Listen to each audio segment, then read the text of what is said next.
Welcome to Soul Collector's Retrograde, where we get an up-close look at the latest retros and see how they stack up to the originals. The French Blue Air Jordan VII was first released in 2002 during the early years of Jordan Brand's Retro Plus releases, which gave new colorways to classic Air Jordans. The sneaker hasn't been seen since, and the 2015 French Blue Air Jordan VII marks the first time it's being retroed. As one of the first remastered sneakers from Jordan Brand, shape and materials are supposed to be as close to the originals as possible. Let's see how closely the Jumpman kept its promise. The sneaker from 02 was white tumbled leather on the upper, and the 2015 version does an impressive job of recreating the tumbled look, giving the shoe a more premium feel. Standard leather is used on the inside collar of the latest retro, while the 02 sticks with the tumbled look. Shape on this year's French Blue Air Jordan VII is impressively close to the 2002 version. Both pairs even weigh almost exactly the same.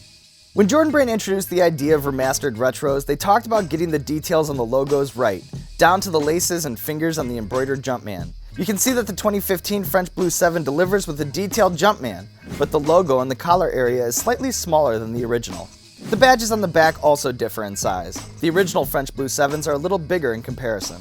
There's another Jumpman icon on the insoles of both. While logos on the two shoes are the same in shape, the 02 uses a lighter shade of blue. The remastered French Blue Air Jordan VII is a close recreation of the 2002, but there's some small changes that set it apart. The original has a matte finish on the painted pieces that run along the midsole.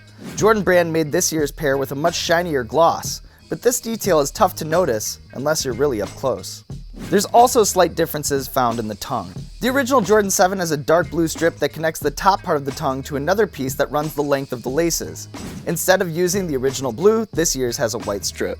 Perforated tumbled leather sits below this strip on the 2002 version. This year's uses a softer, Huarache-like neoprene material. It's funny because this new change is actually a throwback to the way original Air Jordan 7s were made back in 1992, when none of the sneakers had leather on the booty. Although there are some small differences from the first French Blue Air Jordan 7, the 2015 version is a pretty faithful recreation of the 2002s. That being said, Jordan Brand might have been better off starting the remastered era, which is all about recreating original quality in exact detail with actual original colorways. This has been a breakdown of the French Blue Air Jordan 7. Stay tuned to Soul Collector for all the latest on sneaker news and Jordan Brand's upcoming remastered retros.